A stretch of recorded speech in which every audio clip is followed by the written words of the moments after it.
ये आकाशवाणी है। कोविड-19 विशेष कार्यक्रम के अंतर्गत प्रस्तुत है कोरोना वायरस संक्रमण की वर्तमान स्थिति पर चर्चा, जिसे प्रस्तुत कर रहे हैं आकाशवाणी संवाददाता सिद्धार्थ सिंह।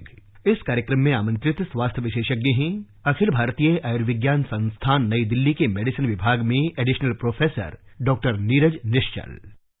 नमस्कार श्रोताओं, स्वागत है आपका कोरोना जागरूकता श्रृंखला के एक और एपिसोड में, जिसमें हम बात करते हैं कोरोना और उसकी वैक्सीन के साथ ही आपके स्वास्थ्य से जुड़े विषयों पर। भारत में चल रहे विश्व के सबसे बड़े कोविड टीकाकरण अभियान के अंतर्गत लगभग 193 करोड़ वैक्सीन लगाई जा चुकी है, जो कि अपने आप में एक रिकॉर्ड है। श्रोताओं, कोरोना, उसकी वैक्सीन और आपके स्वास्थ्य से संबंधित सवालों के जवाब देने के लिए हमारे आज के इस एपिसोड में हमारे साथ जुड़ गए हैं अखिल भारतीय आयुर्विज्ञान संस्थान एम्स नई दिल्ली के मेडिसिन विभाग में एडिशनल प्रोफेसर डॉक्टर नीरज निश्चल। डॉक्टर नीरज निश्चल का इन्फेक्शियस डिजीज में स्पेशलाइजेशन है। डॉक्टर नीरज, नमस्कार। आज के इस विशेष कार्यक्रम में आपका स्वागत और अभिनंदन करते हैं। नमस्कार श्रोताओं, आप भी कोरोना और अपने स्वास्थ्य से संबंधित सवाल डॉक्टर नीरज से हमारे स्टूडियो के नंबर 0112342164 यानी 011 दिल्ली का कोड 23421764 पर आप सवाल पूछ सकते हैं। आप हमारे ट्विटर हैंडल @AIRnews पर #AskAIR पर अपने सवाल पोस्ट भी कर सकते हैं। और डॉक्टर नीरज, अपनी चर्चा की शुरुआत करना चाहेंगे। इस समय आप देश में जो कोविड की वर्तमान स्थिति है, उसे आप किस तरीके से देखते हैं? मैं कहूंगा कि अभी जो कोविड का जो सिचुएशन है वो अभी कंट्रोल में दिख रहा है, जो एक मैं कहूंगा कि एक बहुत ही अच्छी बात है जनरल पब्लिक के लिए, सामान्य लोग के लिए, जो कि इस बीमारी से पिछले 2 साल से काफी परेशान थे जी। तो अगर मैं कहूं कि मई 2021 वर्सेस मई 2022, तो मैं कहूंगा जमीन आसमान का फर्क है। इस बीमारी का जो असर है वो हमारे एक रोबस्ट वैक्सीनेशन प्रोग्राम के चलते एक तरह से मैं कहूंगा कि काफी सफलता मिल चुकी है इसको कंट्रोल करने में जी। लेकिन एट द सेम टाइम इस बीमारी को हम पूरी तरह से खत्म नहीं कर पाए हैं, इसलिए सावधान रहना बहुत जरूरी है। भले केसेस अभी कम दिख रहे हैं, लेकिन हम जो भी पिछले 2-2.5 साल में एक्सपीरियंस हमने देखा है कि ये कभी भी तेजी से फैल सकता है, तो सावधानी बरतते रहिए। सिचुएशन अभी मैं कहूंगा कंट्रोल में दिख रहा है जी। और इसी से जुड़ा हुआ सवाल हमारी लिसनर साक्षी सिंह ने हमें लिखती हैं कि इनके घर के आसपास काफी सारे लोग ऐसे हैं जिनको बुखार की शिकायत है, 99 फीवर रहता है या 100 तक चला जाता है, और एक साथ घर में कई सारे लोगों को हो रहा है। इनके आस पड़ोस में काफी सारे लोग ऐसी कंप्लेंट कर रहे हैं और इसके बाद 2-3 दिन में, 4 दिन में अपने आप ठीक भी हो जाता है। तो ये जानना चाहती हैं कि क्या ये फीवर एक वायरल फीवर है और इसको हम आम बुखार की तरह ट्रीट करें, या कुछ इसके लिए जांच कराने की आवश्यकता है? जैसा कि वो बता रहे हैं कि एक साथ घर के सारे लोग बीमार पड़ते हैं और मामूली लक्षणों के साथ खुद से ही 3-4 दिन में ठीक हो जाते हैं। तो नॉर्मली जो भी सीजनल वायरल इन्फेक्शंस होते हैं, वो नॉर्मली जो भी वायरल इन्फेक्शंस होते हैं मोस्टली वो सेल्फ लिमिटिंग ही होते हैं। तो अगर लोग खुद से 3-4 दिन में ठीक हो जा रहे हैं तो मुझे नहीं लगता कि कुछ पैनिक करने की जरूरत है। लेकिन फिर भी अगर इस तरह की कोई परेशानी है, स्पेशली जो मैं कहूंगा कि एट रिस्क पॉपुलेशन है, चाहे वो छोटे बच्चे हो, कोई वृद्ध व्यक्ति हो, या फिर ऐसा कोई इंसान जिसको ऑलरेडी कोई सीरियस कोमॉर्बिडिटीज हो, उन्हें बुखार होने पे डेफिनेटली एक डॉक्टरी सलाह जरूर लेनी चाहिए, ताकि डॉक्टर डिसाइड करे कि इसको हम वैसे ही छोड़ दें, खुद से ठीक होना है, या कुछ स्पेसिफिक टेस्ट कराएं ताकि उसके अनुसार हम ट्रीटमेंट दे सकें। तो इस सीजन में सर्दी जुकाम बुखार काफी कॉमन होता है, और जो हम कोविड के भी केसेस देख रहे हैं वो बहुत कुछ इसी तरह से प्रेजेंट कर रहे हैं, जो कि 2-3 दिन लोगों को लो ग्रेड फीवर, कुछ लोगों को हाई ग्रेड फीवर, बॉडी एक, जुकाम होकर वो 3-4 दिन में खुद से ही ठीक हो जा रहे हैं। तो दोनों को वैसे इन्होंने एक चीज और लिखी है कि थ्रोट में सबको जो इनके आस पड़ोस और इनके जाने वाले हैं, ज्यादातर लोगों को थ्रोट में इन्फेक्शन है, वो भी 2-3-4 दिनों में अपने आप ठीक हो जाए।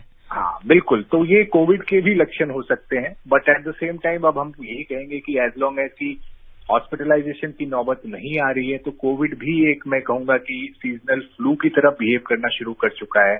जो मेजोरिटी लोग इसी तरह के सिम्टम्स के साथ खुद से ठीक हो जा रहे हैं, प्लस जो सीजनल जो इन्फेक्शंस होते हैं, वायरल इन्फेक्शन रेस्पिरेटरी ट्रैक्ट के, वो भी इसी तरह से प्रेजेंट करते हैं और नॉर्मली सेल्फ लिमिटिंग होते हैं। जी।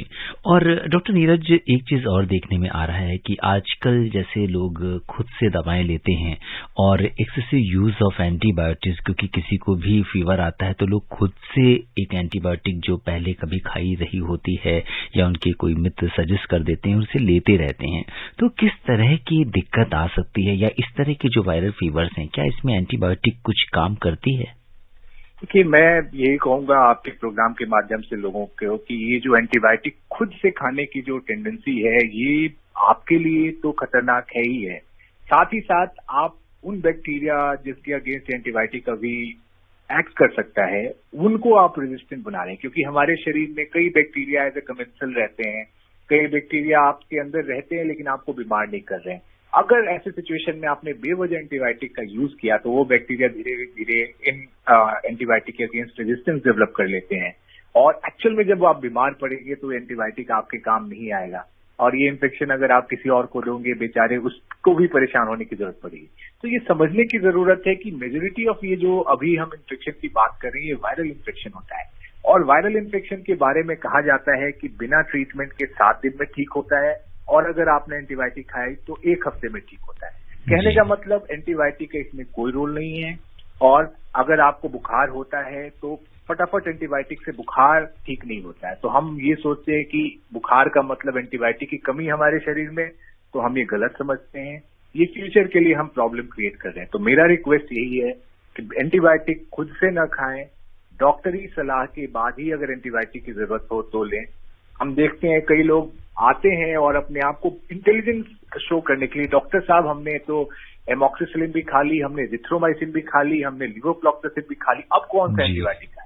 तो मैं कहूंगा ये आपका इंटेलिजेंस शो नहीं कर रहा है, ये आपका इग्नोरेंस शो कर रहा है। जो आप अपने फ्यूचर को जो खराब कर रहे हैं, जो बैक्टीरियल रेजिस्टेंस आप डेवलप करने में आप जो सहायक बन रहे हैं, वो बहुत गलत होगा। जी बिल्कुल। और इन्फेक्शियस डिजीज की बात चल रही है और डॉक्टर नीरज आपका ये एरिया ऑफ इंटरेस्ट भी है। आने वाले मौसम की अगर हम बात करेंगे तो धीरे धीरे अभी मानसून भी आने वाला है, और आगे जाकर जो डेंगू, चिकनगुनिया इस तरह की जो बीमारियां हैं वो पैर पसारती हैं ऐसे मौसम में। तो क्या कहेंगे इन्फेक्शियस डिजीज के बारे में?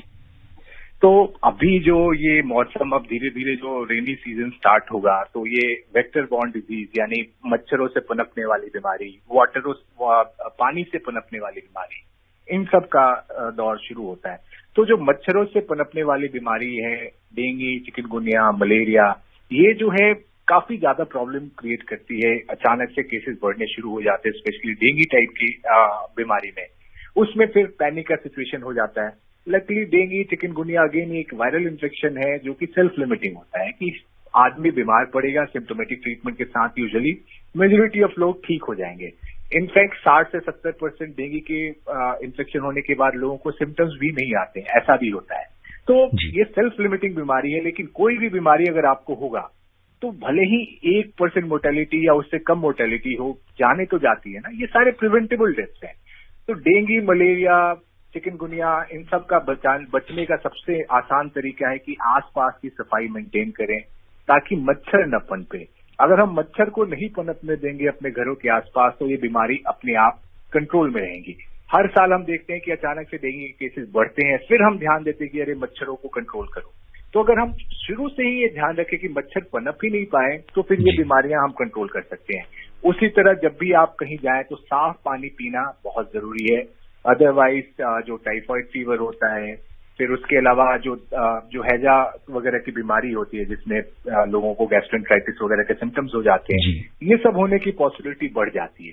तो मैं कहूंगा कि साफ सफाई अगर रखें तो इन बीमारियों से आप आसानी से बच सकते हैं, क्योंकि अगर बीमारियां होंगी तो आप फिर वही होगी कि आप ठीक होंगे या फिर आप ठीक नहीं होंगे। तब ये किसकी लॉटरी लगेगी ये कहना बहुत मुश्किल हो जाता है। तो बेस्ट तरीका ये है कि आप बीमार होने से बचें, और उसका सबसे इम्पोर्टेंट तरीका है साफ सफाई पे ध्यान रखें, मच्छरों को नहीं पनपने दें और साफ पानी पिएं। जी बिल्कुल, साफ पानी पीना एक बहुत इम्पोर्टेंट बात है। और काफी सारी डिजीज ऐसी हैं जो वाटर बॉर्न डिजीज हैं और उससे एक बड़ी तादाद में लोग बीमार पड़ते हैं। बिल्कुल, अगर पानी की अगर हम सफाई रखें, जो है जैसे सभी को टाइफाइड होते रहता है, जो पेट खराब होता है सभी का, डायरिया होता है, कई सीवियर केसेस कॉलरा जैसी बीमारियां भी पानी के थ्रू ही फैलती हैं। तो इन सबको बचाया जा सकता है। अगर आपको साफ पानी की अगर परेशानी दिख रही है तो सिंपली आप उबाल कर उसे ठंडा करके पिए। वो काफी स्वच्छ पानी होगा, वो सेफ पानी होगा, सेफ ड्रिंकिंग वाटर होगा। जी बिल्कुल। और हमारी एक श्रोता प्रज्ञा हमें लिख रही हैं कि प्रिकॉशनरी डोज के बारे में इन्होंने पूछा है कि कोविड के वैक्सीनेशन में इनका समय कितने वक्त के बाद हम वैक्सीन लगवा सकते हैं प्रिकॉशनरी डोज, और क्या अभी ज्यादा कोविड नहीं है तो क्या हमें अभी थोड़ा इंतजार करके लगवाना चाहिए या ये वैक्सीन लगवा लेनी चाहिए? ये बिल्कुल बहुत ही इम्पोर्टेंट क्वेश्चन है कि जो भी लोग एलिजिबल हैं वो आगे आकर वैक्सीन जरूर लगवाएं। तो जो गाइडलाइन सिंपली कहता है कि अगर आपने सेकेंड डोज 9 महीने पहले लिया है तो आप बिल्कुल एलिजिबल हैं अपने प्रिकॉशनरी डोज के लिए। अगर इन केस आपको रिसेंट टाइम में अगर कोविड हुआ है दोबारा से, तो फिर ऐसे सिचुएशन में आप 3 महीने का वेट कर सकते हैं।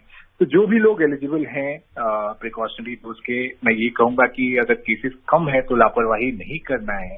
हमने साफ देखा है कि जो वैक्सीन है वो गंभीर बीमारी होने से डेफिनेटली बचाता है। अगर आप इन्फेक्ट भी होते हैं तो इंश्योर करता है कि आप में कोई कॉम्प्लिकेशन ना हो और आप इस बीमारी से सही ढंग से फाइट कर पाए। तो जो लोग भी एलिजिबल हैं प्लीज वो आगे आएं और अपना जो प्रिकॉशनरी डोज है वो जरूर लगवाएं। और जो श्रोता हमसे अभी भी जुड़े हैं उन्हें बता दें कि कोरोना जागरूकता श्रृंखला के आज के इस कार्यक्रम में हिस्सा ले रहे हैं एम्स नई दिल्ली के मेडिसिन विभाग में एडिशनल प्रोफेसर डॉक्टर नीरज निश्चल। आप हमारे स्टूडियो के नंबर 01123421764 पर कोरोना और अपने स्वास्थ्य से संबंधित सवाल जो है वो आप पूछ सकते हैं। और आज के हमारे पहले कॉलर दिल्ली से देवेंद्र दाबास जी हमारे साथ जुड़ गए हैं। देवेंद्र जी नमस्कार। डॉक्टर साहब नमस्कार। नमस्कार डॉक्टर साहब, मैं एक प्रश्न पूछना चाहता हूँ। जी सर, क्या कोई ऐसा स्पेसिफिक ब्लड ग्रुप है क्या जो कोरोना की चपेट में ज्यादा आता है? जी देखिए, बहुत ही इंटरेस्टिंग क्वेश्चन है। देखिए, कोरोना इन्फेक्शन किसी को भी हो सकता है और इसमें कोई भी मैं कहूंगा कि अछूता नहीं है, ये किसी को भी हो सकता है। लेकिन जो इन्फेक्शन और बीमारी में फर्क है। तो बीमार जो है वो बहुत क्लियर कट डिफाइन है कि स्पेशली जो लोग जो एल्डरली हैं, जो कोमॉर्बिडिटीज हैं, उनके बीमार होने की पॉसिबिलिटी एज कम्पेयर टू जो यंग पॉपुलेशन है रिलेटिवली ज्यादा है। लेकिन इसका ये मतलब बिल्कुल नहीं है कि यंग को अगर हुआ तो वो सीवियर बीमारी में नहीं जाएगा, ऐसा मानना भी गलत है। बट अगर आप पूछें तो हाँ, डेफिनेटली एक यंग पॉपुलेशन वर्सेज ओल्ड और कोमॉर्बिडिटीज वाले पॉपुलेशन में कोमॉर्बिडिटीज और एल्डरली पॉपुलेशन में सीवियर बीमारी होने की पॉसिबिलिटी ज्यादा है। बट ये किसी को भी इन्फेक्ट कर सीवियर बीमारी कर सकता है, इसलिए सभी को हम सावधान रहने के लिए कहते हैं। जी। और हमारे एक लिसनर संजय हमसे ये जानना चाहते हैं कि जब भी कोई इन्फेक्शियस डिजीज हमें होती है तो उस समय हमें लिक्विड इंटेक जो है वो कैसा रखना चाहिए, बॉडी में फ्लूइड किस तरीके इसका होना चाहिए? डेफिनेटली कोई भी जैसे इन्फेक्शन होता है तो आपको बुखार होता है। जब भी बुखार होता है तो आपके बॉडी से जो वाटर लॉस की टेंडेंसी होती है वो बढ़ जाती है। कई बार इन इन्फेक्शन के साथ आपको वॉमिटिंग टेंडेंसी ज्यादा रहती है, आपको डायरिया हो जाता है। तो ऐसे सिचुएशन में डिहाइड्रेशन की पॉसिबिलिटी ज्यादा होती है। इसलिए डेफिनेटली हम सभी को रिकमेंड करते हैं कि आप जितना हो सके आप पानी पिए। But at the same time अगर किसी को कोई कोमॉर्बिडिटी है, अगर किसी को हार्ट फेलियर की परेशानी है, किसी को किडनी की परेशानी है, तो ऐसे लोग डेफिनेटली डॉक्टरी देखरेख में, डॉक्टरी सलाह में ही फिर फ्लूइड इंटेक बढ़ाएं, क्योंकि ऐसे सिचुएशन में ज्यादा फ्लूइड लेना उनके लिए एक्चुअल में प्रॉब्लम हो सकता है। तो अगर कोई नॉर्मल इंसान है जिसको कोई इन्फेक्शन हुआ है, बुखार हुआ है, तो डेफिनेटली हम रिकमेंड करते हैं कि पानी का इंटेक अच्छा रखें। बट अगर कोई कोमॉर्बिडिटी है तो कितना पानी पीना है ये आप बिल्कुल एक डॉक्टरी देखरेख में ही डिसाइड करें। जी। और हमारे एक श्रोता आयुष ये जानना चाहते हैं कि जब हमें बैक्टीरियल इन्फेक्शन होता है तो हम एंटीबायोटिक्स लेते हैं, लेकिन जब हमें वायरल इन्फेक्शन होता है तो हम एंटीवायरल्स क्यों नहीं लेते हैं? डेफिनेटली जो एंटीवायरल्स की हम बात करते हैं, मेजॉरिटी ऑफ जो वायरल इन्फेक्शन होते हैं उनके अगेंस्ट जो बॉडी अपनी नेचुरल एंटीवायरल जो इम्यून रिस्पॉन्स है वो काफी बेहतर डेवलप्ड है। तो जो है मेजॉरिटी ऑफ वायरस को हमारा जो इम्यून रिस्पॉन्स है वो एक तरह से मैं कहूंगा इम्यून रिस्पॉन्स का अपना एंटीवायरल है, वो ज्यादा इफेक्टिव है बनिस्बत कि हम बाहर से कोई एंटीवायरल लेते हैं। तो इसलिए मेजॉरिटी ऑफ वायरल इन्फेक्शन के अगेंस्ट कोई भी दवाई की जरूरत नहीं पड़ती है। कुछ एक्सेप्शंस है जैसे hepatitis B, hepatitis C, HIV infection, इनके अगेंस्ट क्योंकि ये क्रॉनिक इन्फेक्शंस करते हैं, हमारा इम्यून रिस्पॉन्स को पूरी तरह से शरीर से गायब नहीं कर पाते हैं, तो ऐसे सिचुएशन में हमें बाहर से एंटीवायरल लेने की जरूरत पड़ती है। अदरवाइज जो बॉडी अपना जो एंटीवायरल बनाती है वो मेजॉरिटी ऑफ स्पेशली जो रेस्पिरेटरी ट्रैक्ट के वायरल इन्फेक्शन है उनके लिए सफिशिएंट होता है। जी, और हमारे एक लिसनर अजय हमें ये लिखते हैं कि कोविड की दूसरी लहर के दौरान इन्हें कोरोना संक्रमण हुआ था और इन्होंने स्टेरॉइड ली थी और उसके बाद इनका शुगर जो है लेवल वो बढ़ गया था। तो जानना चाहते हैं कि क्या अभी भी इन्हें ट्रैक, अभी फिलहाल इनका जो शुगर लेवल है वो नॉर्मल है, तो ये जानना चाहते हैं कि क्या हमें अभी भी पूरी तरीके से ट्रैक रखना होगा या वो एक बार था, हो गया और अब भूल जाएं? क्योंकि ये बहुत अदर फैक्टर्स पे भी डिपेंड करता है कि इनकी उम्र कितनी है, क्या इनकी फैमिली हिस्ट्री में डायबिटीज की कोई हिस्ट्री है या नहीं है। इन सब फैक्टर्स पे डिपेंड करेगा कि ये फ्यूचर में इनको डायबिटीज होने की पॉसिबिलिटी कितनी है। कोविड-19 के समय कई लोग, कोविड के बाद कुछ लोगों का शुगर वैसे भी बढ़ गया था जो कि समय के साथ खुद ही ठीक हो गया। जिनको स्टेरॉइड दिया गया तो transient rise of blood sugar हुआ, विद टाइम वो अपने आप सेटल हो गया। तो ऐसा नहीं है कि सभी को फ्यूचर में जाके डायबिटीज हो ही जाएगा, ऐसा कोई प्रूवन फैक्ट अभी हमारे सामने नहीं है। बट अगर कोई किसी की फैमिली हिस्ट्री है, कोई हाई रिस्क है, अगर मोटापा की शिकायत है उन्हें, तो ऐसे लोग एट रिस्क वैसे भी रहते हैं। अगर कोविड हुआ हो, उनको स्टेरॉइड मिला, उससे कोई ज्यादा फर्क नहीं पड़ेगा, ये लोग वैसे भी रिस्क में होते हैं। तो इस रिस्क फैक्टर को उन्हें असेस करना पड़ेगा, जिसके लिए मैं कहूंगा कि किसी डॉक्टर से मिले और अपना रिस्क फैक्टर असेस करवाकर फिर डिसाइड करेंगे कितने फ्रिक्वेंटली उन्हें शुगर टेस्टिंग के लिए जाना चाहिए। जी, और विजय जी हमारे इस कार्यक्रम को सुन रहे हैं और वो ये जानना चाहते हैं कि जो डायबिटीज के बारे में आपने बताया है, लिखते हैं कि डॉक्टर साहब मुझे अगर अपना शुगर का टेस्ट कराना है तो सही तरीका क्या है, क्योंकि इन्होंने रैंडम तो कई बार कराए हैं, लेकिन फास्टिंग और उसमें पीपी में कितना गैप रखना चाहिए, खाना कब खाना चाहिए और किस तरीके से कराना चाहिए? ये बहुत ही इंपॉर्टेंट क्वेश्चन है। Fasting sugar, overnight fasting, minimum 8 घंटे की फास्टिंग जरूरत है। और जो पोस्ट पेरेंडियल हम कहते हैं वो 2 घंटे बाद का शुगर टेस्ट करते हैं। तो हमें ये एक रफ आइडिया दे देता है कि आपका शुगर कितना डिरेंज है या नहीं है। उसके अलावा जो हम HbA1c कराते हैं, जिससे हमें पिछले 3 महीने में ब्लड शुगर लेवल कितना किस रेंज में रहा होगा, उसका आइडिया देते हैं। क्योंकि सिर्फ 2 रीडिंग से आप पूरे 24 घंटे में ब्लड शुगर कैसे फ्लक्चुएट हो रहा है उसका आइडिया लगाना मुश्किल है। तो डेफिनेटली ये 2-3 टेस्ट हैं वो हम कराकर देखते हैं कि पेशेंट का ब्लड शुगर लेवल कैसे फ्लक्चुएट हो रहा होता है। तो जो अगर डायबिटिक नहीं है तो इन 3 टेस्ट से नॉर्मली हमें आइडिया लग जाता है कि ये पेशेंट डायबिटिक है या नहीं। जो लोग डायबिटिक ऑलरेडी हैं, जिनको इंसुलिन की जरूरत पड़ रही है या फिर जो ओरल दवाइयों से ही कंट्रोल में, उनमें कुछ ज्यादा फ्रिक्वेंसी पे हमें शुगर टेस्टिंग करने की जरूरत पड़ती है। कुछ लोग हैं जिनको बिल्कुल एक हमें स्ट्रिक्ट मॉनिटरिंग की जरूरत होती है। उनमें कई बार हम एक डिवाइस लगाते हैं जिसे हम कंटिन्यूअस ग्लूकोज मॉनिटर भी कहते हैं, जो कि उनका 24 घंटे का रिकॉर्डिंग करते रहता है ताकि हमें आइडिया लगता है कि कैसे शुगर फ्लक्चुएट हो रहा है। तो ढेर सारे ऐसे तरीके हैं। तो मैं कहूंगा कि डॉक्टर से मिलके उनके लिए क्या सही है उसका डिसीजन लें। जी, और इन्होंने ये भी पूछा है कि जब फास्टिंग हम करा लेते हैं तो इसके बाद नेक्स्ट टेस्ट यानी पीपी कराते समय हमें कितना इंटेक लेना चाहिए, 2 घंटे में कितनी जो खाना चाहिए? नॉर्मल जो खाना खाते हैं, जो ब्रेकफास्ट के बाद जैसे ब्रेकफास्ट लेते हैं, नॉर्मल ब्रेकफास्ट लेकर करा सकते हैं। कुछ सिचुएशन में हम ग्लूकोज टॉलरेंस टेस्ट करते हैं, यानी कि एक अमाउंट ऑफ ग्लूकोज देकर फिर हम टेस्ट करके देखते हैं कि ग्लूकोज लेवल कैसे फ्लक्चुएट हो रहा है। तो डिपेंडिंग ऑन कि हम किस हिसाब से उनका टेस्ट करना चाह रहे हैं जी, उसके अनुसार हमें डिसीजन लेना पड़ेगा। और रुक करते हैं महाराष्ट्र में थाने का, जहां से गुरुनाथ जी हमारे साथ कार्यक्रम में जुड़ गए हैं। गुरुनाथ जी नमस्कार। नमस्कार सर। नमस्ते। आपको भी नमस्कार जी। नमस्ते सर। मेरा क्वेश्चन है सर, अभी जो बारिश में होने वाली बीमारी के बारे में डॉक्टर साहब ने जो मार्गदर्शन किया बहुत अच्छा है। और सर जैसे अभी बारिश आ रही है तो उसमें और भी जो सीजनल बीमारियां होती है जैसे चिकनगुनिया, मलेरिया, टाइफाइड, इनके जो सिम्टम्स तो वैसे कोरोना से सिमिलर ही होते हैं।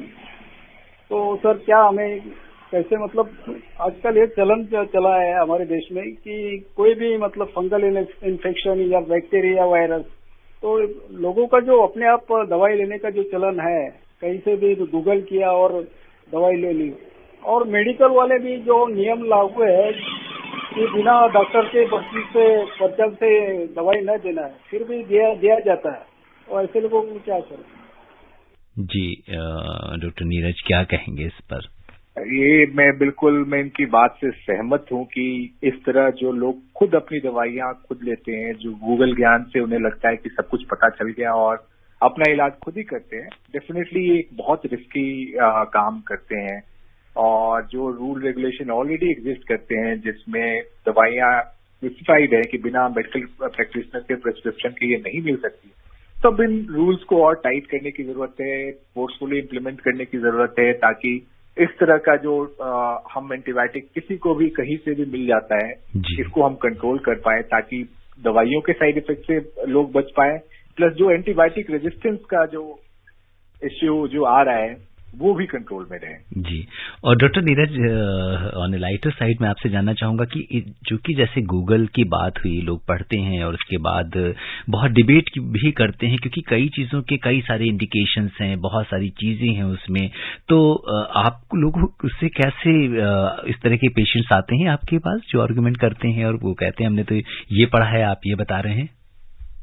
बिल्कुल, ऐसे पेशेंट्स के साथ हमें पेशेंस दिखाना पड़ता है। वही कह रहा हूँ कि उनको समझाना थोड़ा ट्रिकी सिचुएशन होता है, क्योंकि वो ये समझने को तैयार नहीं होते कि मेडिसिन में 2+2 हमेशा 4 नहीं होता है, वो 2+2 -2 भी हो सकता है, 22 भी हो सकता है। तो ये जो है डॉक्टर सिर्फ किताब से पढ़ के नहीं, जो एक्सपीरियंस गेन करते हैं, जो पेशेंट्स को सालों साल देखते हैं कि बीमारी कैसे इवॉल्व हुआ है, किस सिचुएशन में कैसे चीजें चेंज होती हैं, उसके अकॉर्डिंग उन्हें डिसीजन लेना पड़ता है, जो कि एक किताब पढ़ के या गूगल पे पढ़ के आप 2 मिनट में उसका इलाज आप नहीं कर सकते हैं। लोग ये समझने में काफी मैं कहूंगा कि संकोच करते हैं या वो समझना नहीं चाहते हैं।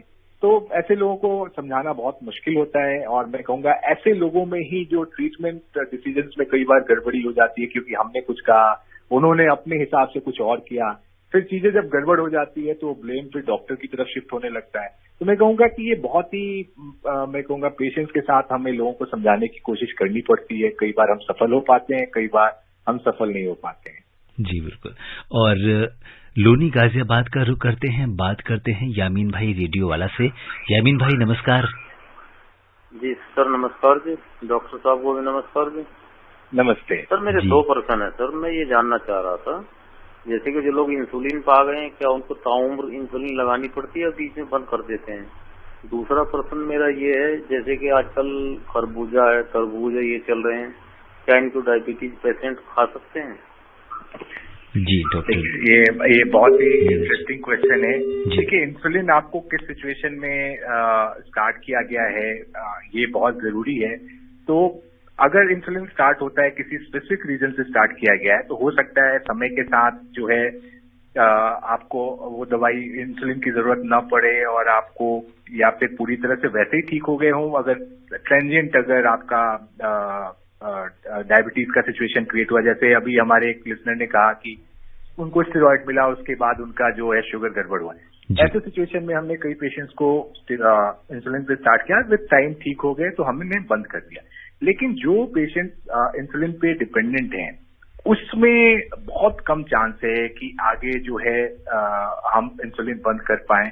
ऐसे होने की पॉसिबिलिटी कम रहती है, लेकिन कुछ सिचुएशन में बंद हो सकता है जी। और जहां तक ये खाने की बात है, चाहे वाटरमेलन हो या कोई भी जो भी फ्रूट्स में जो अगर ग्लाइसेमिक इंडेक्स हम ये करते हैं कि ब्लड शुगर कितनी तेजी से बढ़ा रहा है जी, वैसे फ्रूट्स को हम नॉर्मली अवॉइड करते हैं।